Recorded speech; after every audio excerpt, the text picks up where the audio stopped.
देखो भाई सवाल पर आओ।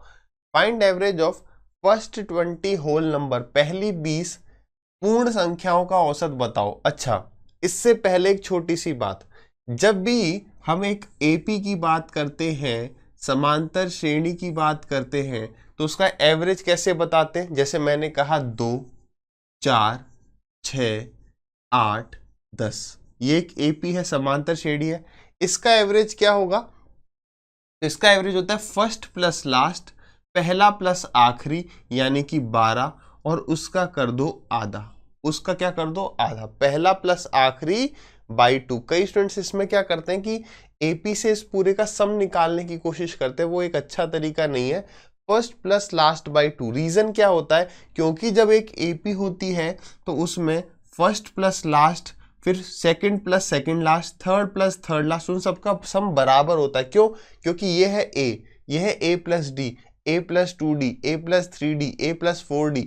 तो यहाँ पर 4d, यहाँ पर एक भी डी नहीं, यहाँ 1d, यहाँ पर 3d, तो वो सम बराबर होते जाते हैं, यहाँ पर पेयरिंग बनती जाती है। इसीलिए एपी में, कहाँ पर?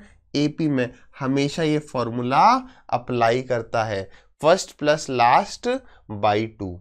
क्लियर है? अब आइए, अब आ जाइए यहां पर। यहां पर फिर भी गलती क्या करी स्टूडेंट्स ने? होल नंबर देख लिया, फिर भी पहले 20 होल नंबर क्या लिख रहे हैं? 0, 1, डैश डैश डैश और 20 तक। बताओ कितनों ने ऐसे किया? ये गलत है। नहीं तो वो 1 से लेकर पता नहीं कैसे 20 तक पहुंच जा रहे हैं। देखिए 10.5 जो बता रहे हैं, लेकिन करेक्ट क्या होगा? 0 से शुरुआत होगी, पहला होल नंबर ये, और 20वां होल नंबर 19 होगा। तो एवरेज क्या हो जाएगा? फर्स्ट प्लस लास्ट, यानी कि 19/2। तो द आंसर इज 9.5। पहला ही सवाल और काफियों का गलत। देख सकते हैं सभी कमेंट सेक्शन में। अरे हमें पता है कहाँ गलती करेंगे। अब कोई ये बोलने ना आ जाना सर ये सवाल क्या मेंस में आएगा है? भाई ये सब चीजें, जो भी चीज हमसे नहीं हो रही है, दिक्कत परेशानी हो रही है ज्यादा स्टूडेंट्स को, that deserves to come in mains, pre, कोई भी। आगे बढ़ते हैं भाई अगले सवाल पर।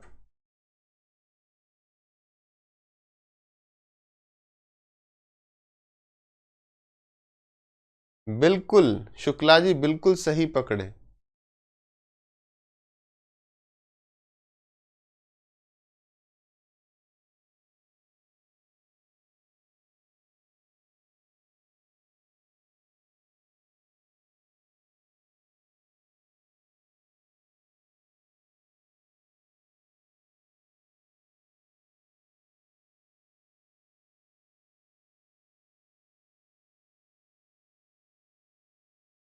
चलिए, तो यहां पर आंसर कितना आ रहा है? 25.5, 50.5, 25.5। क्या शानदार आंसर आ रहे हैं सभी के। देखिए यार, यहां पर वो कह रहा है 50 नेचुरल नंबर पहले तो 1 से शुरू होंगे, 50 पर खत्म होंगे, दोनों को जोड़ देंगे, आधा कर देंगे। दिक्कत कहां आ रही है? जब आसान सवाल आ रहा है तो। यहां पर जो 50.5 कह रहे थे, उनने 50 देखा ही नहीं, 100 देखकर ही आंसर मार रहे हैं 50.5। ऐसा कैसे? आगे आगे बढ़ते हैं अगले सवाल पर, देखते चलते।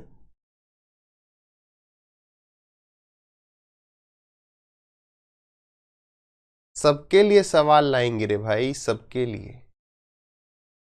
देखते चलो।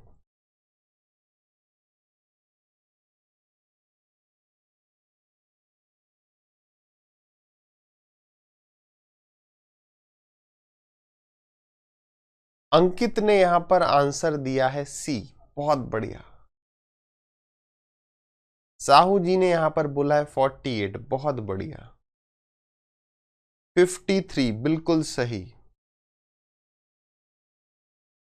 अरे यार, इतना आसान सवाल जब आपके सामने सीधे दिख रहा है तो इसको कैसे गलत बता सकते हैं आप? First plus last by 2। सबसे पहले ये देखो कि क्या क्या ये एक समांतर श्रेणी यानी कि एपी है? डिफरेंस बराबर है, बिल्कुल है। 8 10 12 14 डैश डैश डैश 18 88। आंसर क्या हो गया? 8 + 88 का आधा कितना हो गया? 96 का आधा कितना हो गया? हाँ या ना? अगला सवाल। गुड मॉर्निंग भाई लालू जी को, गुड मॉर्निंग। बिहार में सब बढ़िया बा? चलिए इसका आंसर बताइए फिर, बढ़िया है सब तो।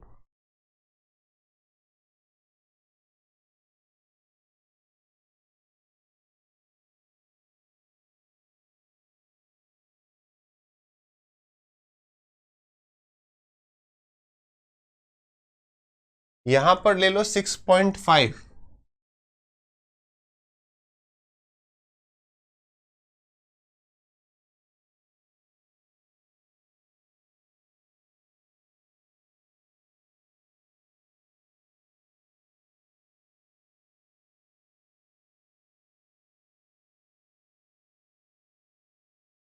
कितना होगा?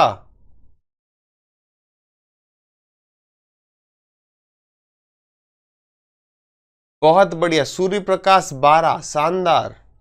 12 बहुत बढ़िया, बहुत बढ़िया। अरे भाई कोई तो यहाँ पर कुछ स्टूडेंट्स ने यहाँ पर सही बताया भी है। ये वो सवाल है जिसमें एसएससी आपसे 100 रुपए चार्ज कर सकती है, करेगी। ऑप्शंस गलत हैं। क्या यहाँ पर सही ऑप्शन है? बताइए, क्या यहाँ पर सही ऑप्शन है? सही ऑप्शन है ही नहीं यहाँ पर। ठीक है, सही ऑप्शन क्या होगा? पहला इवन नंबर 2। क्या कह रहा है? फर्स्ट 12 इवन नंबर, तो पहला even number 12, 12th even number 24, बीच में जो भी हो, पहला प्लस आखिरी 26, आधा कर दिया तो 13। 13 इज द करेक्ट आंसर। हाँ या ना? फालतू में ढूंढेंगे यहाँ पर। ये सवाल सिर्फ ये चेक करने के लिए था कि हाँ भाई आपको चीजें समझ में आ रही हैं या नहीं। बिल्कुल संजू बाबा ने बिल्कुल सही बोला था 13। भाई असली अपना नाम रखा करो, ये संजू बाबा और ये रणबीर कपूर ना रखा करो, है ना। माँ बाप ने इतना अच्छा नाम रखा है, उसको रखिए, कॉमेडी ना फैलाइए। चलिए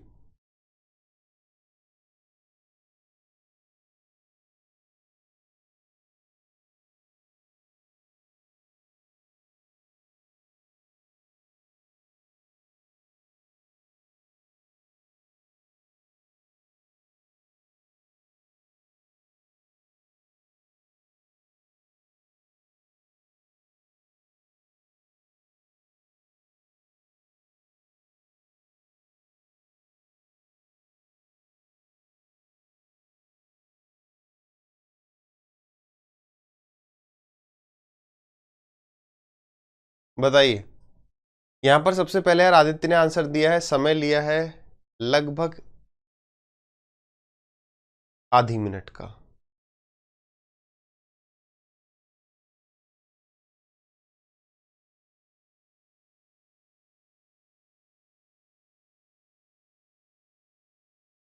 ए 55, प्रिया का भी 55। देखिए सभी को आंसर देना है, अगर आसान सवाल है सभी को करना चाहिए। एवरेज उतना मुश्किल नहीं है, एवरेज का कंसेप्ट बहुत आसान है। डिस्कस करेंगे यार इस सवाल को डिटेल में, ठीक है। इस सवाल को हम डिटेल में डिस्कस करेंगे। चलिए भाई डिस्कशन पार्ट को शुरू करते हैं, ठीक है। देखिए अभी क्या करते हैं ना, अभी हम जो भी सवाल है उसके एक बारी बेसिक को देखते हैं। पहले यार इस बेसिक को समझो जो मैं आपको समझाने वाला हूँ। बहुत आसान है, आपके लॉजिक्स को बहुत आसान कर देगा। सवाल बड़ी आसानी से हो जाएंगे। 55 जिनका भी है बिल्कुल सही है, ऑप्शन डी वगैरह सबका गलत है। 55 इज द करेक्ट आंसर। देखिए इस सवाल को हम जल्दी कैसे कर सकते हैं, इस बात को समझिए। अगर कभी भी कोई आपको कहता है कि एक एपी है, एक समांतर श्रेणी है, एक एपी है, एक समांतर श्रेणी है, भाई इसको चाहो तो आप नोट कर लेना। ये ना सोचना यूट्यूब पर चल रहा है, फ्री चल रहा है तो इसकी कोई वैल्यू नहीं है। तो मैं जब भी पढ़ाऊंगा मैं यही करता हूं कि आपका टाइम वेस्ट ना हो, ठीक है। चलिए एपी का मतलब हो गया समांतर श्रेणी। एपी की अगर एवरेज की बात करें, जैसे मैंने लिखा 2, मैंने लिखा 4, मैंने लिखा 6, अगर आपसे मैं पूछूं भाई आप इसका एवरेज बता सकते हो, तो आप कहोगे सर इसका एवरेज 4 है। तो जरा आप नोट करिए कि बिल्कुल ठीक बीच वाला ही एवरेज है या नहीं है। बिल्कुल ठीक बीच में जो है वही एवरेज है, वही औसत है। क्यों है? क्योंकि ये जो है एक सीरीज में लगे हुए बराबर बराबर के डिफरेंस में, ठीक है। तो 4 + 2 6 और 6 का आधा 4, एवरेज क्या हो गया सीरीज का? 4 हो गया। इसी तरीके से मैंने अब क्या किया, यहां पर 8 और लिख दिया। मैंने क्या किया, यहां पर 8 और लिख दिया। अब यहां पर कितनी संख्याएं हो गई? यहां पर संख्या हो गई 4। जरा एवरेज देखिए, तो 8 और 2 10, और 10 का आधा कितना हुआ? तो 5। तो मेरे भाई 5 कहां पर होगा? 5 बिल्कुल यहां ठीक बीचों बीच होगा या नहीं होगा? 5 यहां पर लाई करेगा, यानी हमारा एवरेज होता है जो औसत होता है। और अगर हम बात करें समांतर श्रेणी यानी कि एपी की, तो बिल्कुल बीच में लाई करेगा एक एपी के। यानी कि अगर 3 टर्म्स थी तो बीच वाली टर्म एपी थी, अगर 4 टर्म है तो 2 के बीच में। भाई अगर मान लो एक लाइन में 4 लड़के खड़े हैं या 40 लड़के खड़े हैं, आपको कहा जाता है बेटा जाओ बीच में जो 2 खड़े हैं ना उस लाइन में, सॉरी उस लाइन में जो सबसे बीच में खड़ा हुआ उसको ले आओ। तो जब 40 लोग खड़े होंगे तो बीच वालों को तो हम पकड़ ही नहीं पाएंगे, बीच में 2 लड़के होंगे, तो वही 2 लड़कों के बीच में एवरेज होगा। अब फटाफट से अगर ये बात आपके समझ में आई तो बताओ, अगर मैंने लिखा होता 3, या मान लो 3 छोड़ो, मैं कह रहा हूं कि नंबर ऑफ टर्म्स कितनी है? 7। अगर 7 टर्म्स हैं, 7 संख्याएं हैं, और सातों की सातों संख्या एपी यानी कि समांतर श्रेणी में है, तो एवरेज कौन सी संख्या होगी? कौन से नंबर की संख्या औसत होगी या एवरेज होगी? बताएंगे। बिल्कुल प्रियंका, ऐसा सिर्फ तब होता है जब हम इंक्रीजिंग ऑर्डर में लिख रहे हो या डिक्रीजिंग ऑर्डर में। किसको? एपी को। चलिए,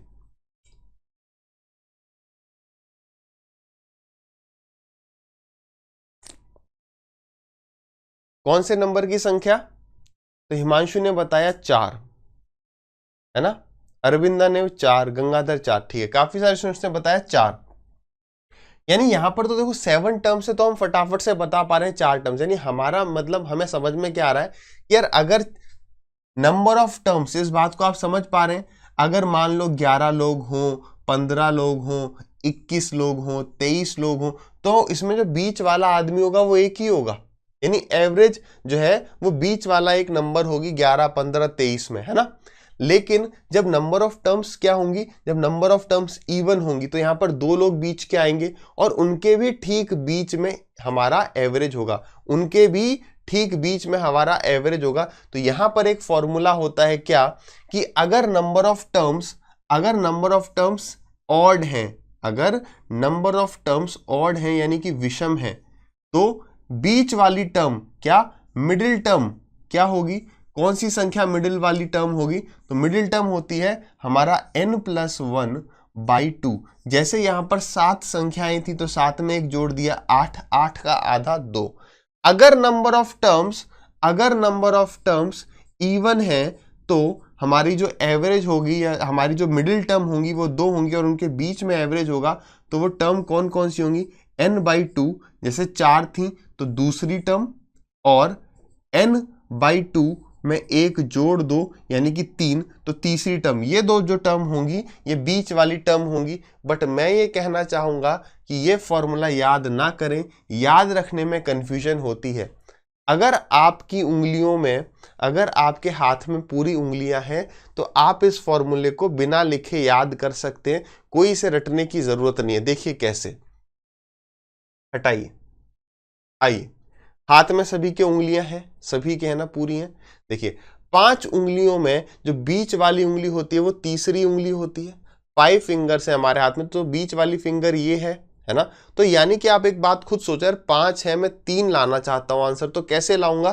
तो हम लाएंगे 5 है और आंसर 3 कैसे आ सकता है? हमने +1 तो कुछ पढ़ा है। कंफ्यूजन कहां पर आती है कि यार n/2 +1 अलग से है या n+1/2 है। तो देखो 5 है, आंसर 2 लाना है, तो 5 में 1 जोड़ दिया 6, तो डिवाइड कर दोगे 2 से तो कितना आ जाएगा? 3। तो बस, अगर नंबर ऑफ टर्म्स ऑड है तो ये आंसर होता है। अब अगर मेरे हाथ में 4, अब नंबर ऑफ टर्म्स को हम क्या कर रहे हैं, इवन कर रहे हैं, तो हमें पता है कि 4 की जो मिडिल टर्म्स होती हैं वो 2 होती हैं, कौन कौन सी, सेकंड और थर्ड। तो यार 4 से मैं आंसर 2 कैसे लेके आऊंगा, तो एक बार तो 4 को आधा कर दिया तो 2 तो आ ही गया, तो दूसरी टर्म आ गई और उसके अगली टर्म, और तो कुछ रटने वाली दिक्कत नहीं, कंफ्यूजन कहाँ आ जाती है, यहां पर होता है n+1/2 और यहां पर भी वैसा ही n/2 + 1, इसलिए रटने की बजाय हम उसको अपनी उंगलियों से समझ लेंगे। बात सही है। चलिए आगे बढ़ते हैं यार, इस सवाल पर फाइनली हम लौट के आते हैं। क्या कह रहा है, average of 26 consecutive odd numbers is 80। 26 odd number है या 26 का मतलब बीच में 2 संख्याएं पड़ेंगी, कौन कौन सी, तो 26 का आधा 13वीं संख्या और 14th नंबर, है ना, 13th और 14th नंबर इस एपी का, उसके बिल्कुल ठीक बीच में हमारी एवरेज लाई करेगी, एवरेज इनके भी बीच में होगी, यानी एवरेज कितनी हो गई, 80। एवरेज कितनी हो गई, 80। क्या कह रहा है, फाइंड द स्मॉलेस्ट नंबर, सबसे छोटा नंबर बताइए, यानी कि इस एपी की जो फर्स्ट नंबर था वो बताइए। अब देखिए एक छोटी सी बात, अगर 13th और 14th नंबर के बीच में 80 है, समझना, अगर 13th और 14th नंबर के बीच में 80 है, तो यार अगर 2 इवन नंबर हो या 2 ऑड नंबर हो, उनके बीच में डिफरेंस होता कितने का है, 2 इवन नंबर या 2 ऑड नंबर जो लगातार होते हैं उनके बीच में डिफरेंस 2 का होता है, यानी कि इससे 1 की दूरी पर ये होगा और इससे 1 की दूरी पर ये होगा, यानी कि अगर मैं 13th नंबर बोलूं तो मैं कह सकता हूं कि 13th नंबर 79 होगा। बिल्कुल आप देख पा रहे हो ये एक ऑड नंबर है ना, तो ये हो गया 79। अब देखो हमें आना कहां पर है, फर्स्ट नंबर पर आना है। अब हम करने को तो इसे एपी के फॉर्मूले से भी कर सकते हैं कि भाई nth टर्म होता है a + n-1d, a + n-1d, लेकिन फॉर्मूला वगैरह पर ना आके आप खुद देखो, आप 13th नंबर पर हो, आप 12th नंबर पर आओगे तो एक जंप लगाना पड़ेगा, 11th नंबर पर आओगे तो 2 जंप लगाने पड़ेंगे। अब देखो 13 से आपको कितना पहले जाना है, आपको 12 जंप लगाने पड़ेंगे या नहीं, देखिए जब 12 पर आ रहे हैं तो 1, 13 - 12 1, इसी तरीके से 13 - 1 12, यानी आपको 12 जंप लगाने हैं और एक जंप की वैल्यू कितनी है, 2, तो 12 की वैल्यू 24, यानी कि हमारा आंसर क्या हो जाएगा, 79 में से 24 को घटा दीजिए, सो द आंसर इज 55। बताइए क्लियर है? हाँ या ना?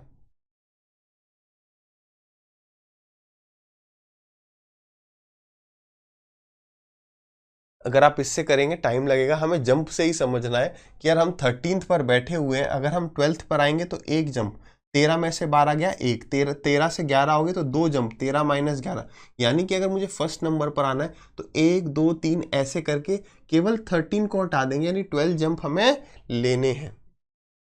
क्लियर है? अभी आपको लग रहा होगा सर इतना टाइम हमें इन्वेस्ट करने की जरूरत नहीं, बट जितना आप टाइम इन्वेस्ट करेंगे उतनी जल्दी हम आगे सवालों को कर पाएंगे, अगर ये बात आपके समझ में आई। ठीक है, तो आप एक छोटे से सवाल का मुझे उत्तर बताएंगे। Average of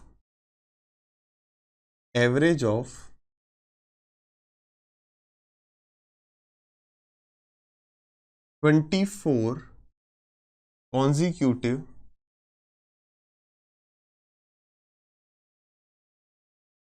odd numbers is, बात समझ पा रहे हैं हिंदी में सभी? बहुत इंपॉर्टेंट है। 24 क्रमागत विषम संख्याओं का औसत, पहला ऑप्शन ऑलवेज ऑड नंबर, दूसरा ऑप्शन ऑलवेज इवन नंबर, तीसरा ऑप्शन ईदर इवन, EITHER, और ऑड, या तो इवन हो सकता है या ऑड भी हो सकता है, last option can't be determined, हम बता नहीं सकते क्या होगा। Can't be determined. बताइए आंसर क्या होगा, सोच समझ के।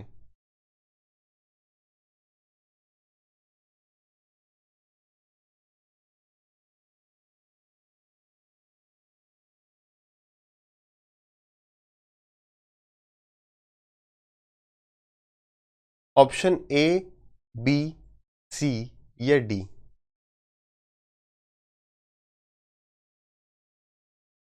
चलिए, बेहद खुशी हुई मुझे ये देखकर कि लगभग सभी ने सही बताया है। अप्रोच आई थिंक आपकी सही ही रही होगी। आपको ये बात समझ में आई कि अगर 24 कंजिक्यूटिव अगर 24 कंजिक्यूटिव ऑड नंबर्स हैं, तो 24 अगर ऑड नंबर हैं तो जो हमारा एवरेज होगा वो कौन कौन से ऑड नंबर के बीच में होगा? तो 13th और 13th ऑड नंबर के बीच में हमारा एवरेज होगा।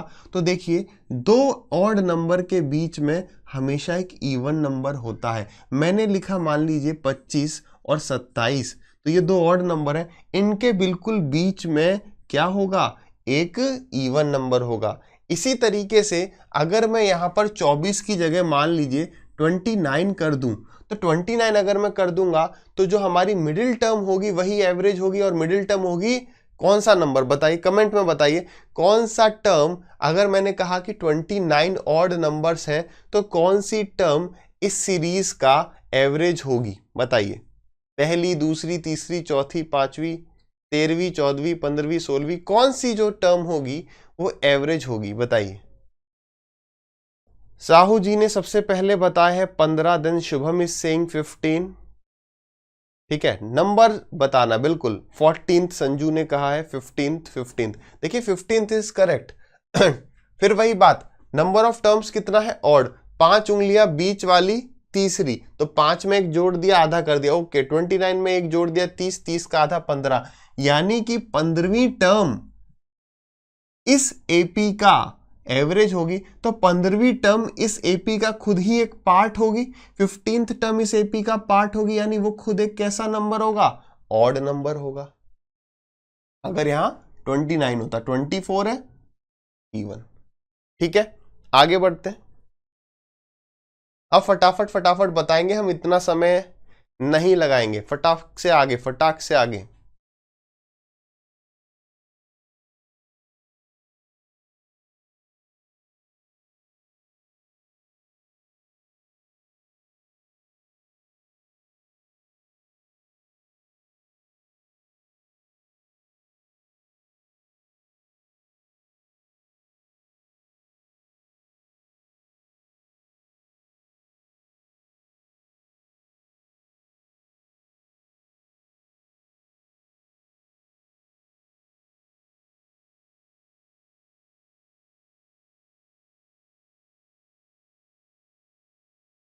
चलिए, तो 120 और 122। देखिए, ऐसे जब भी आपको एवरेज के सवाल मिलेंगे, देखिए डाउट क्या आएगा? डाउट यही आएगा, वही एक आगे पीछे चलेगा। 120 अगर किसी का आ रहा है, तो 118 भी किसी का आ सकता है और 122 भी आ सकता है।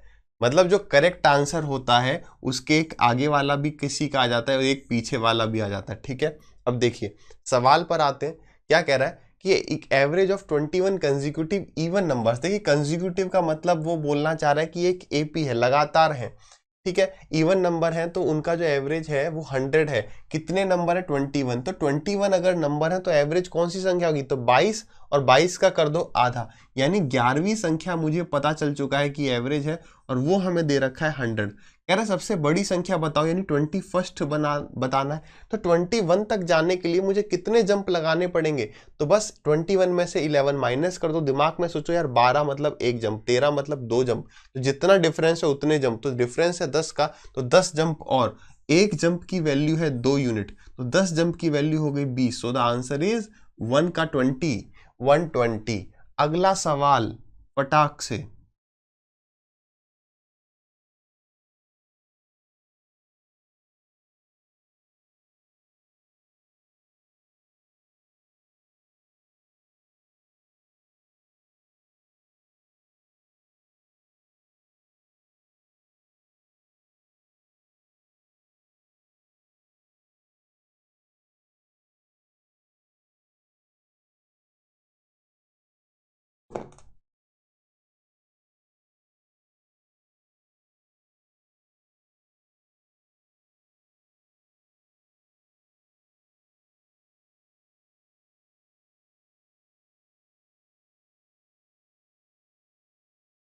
76, 77,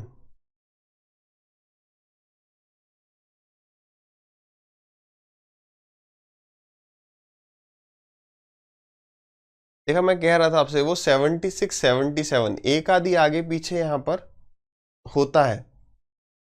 तो वैसा ही आप देख रहे हैं कि 76, 77 में चल रहा है। देखिए क्या कह रहा है, 8 कंसेक्यूटिव नंबर्स हैं। कैसे 8 कंसेक्यूटिव नंबर्स हैं, तो मतलब लगातार वाले नंबर्स हैं 8, जिनका एवरेज हमें 80.5 बता रखा है। तो यार 8 का मतलब बीच वाली संख्याएं कितनी होंगी, तो यार इवन नंबर है तो बीच वाली संख्याएं 2 होंगी। तो 8 का आधा यानी कि एक 4th नंबर और एक 5th नंबर, इनके बीच में एवरेज होगा, यानी कि ये हो गया हमारा 80.5। ठीक है, यानी ये नंबर हो जाएगा 80 और ये नंबर हो जाएगा 81। क्यों? क्योंकि देखो अब यहां पर जो डिफरेंस है 2, देखो 7 और 8 के बीच में डिफरेंस कितना होता है, 1 का।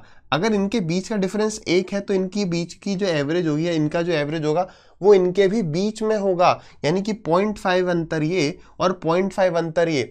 अगर मैं कहूं कि 2 नंबर है, एक है 8 और एक है 10, तो इनका जो एवरेज होगा वो इनके बीच में होगा, इनके बीच का अंतर 2 था, यानी एक ये होगा और एक ही ये होगा। अगर मैं कह दूं 10 और 15, तो 10 और 15 का जो एवरेज होगा, इनके बीच का डिफरेंस कितना है 5, तो 2.5 ये और 2.5 ये। आपको क्लियर पिक्चर मिल चुकी होगी अब, हाँ या ना?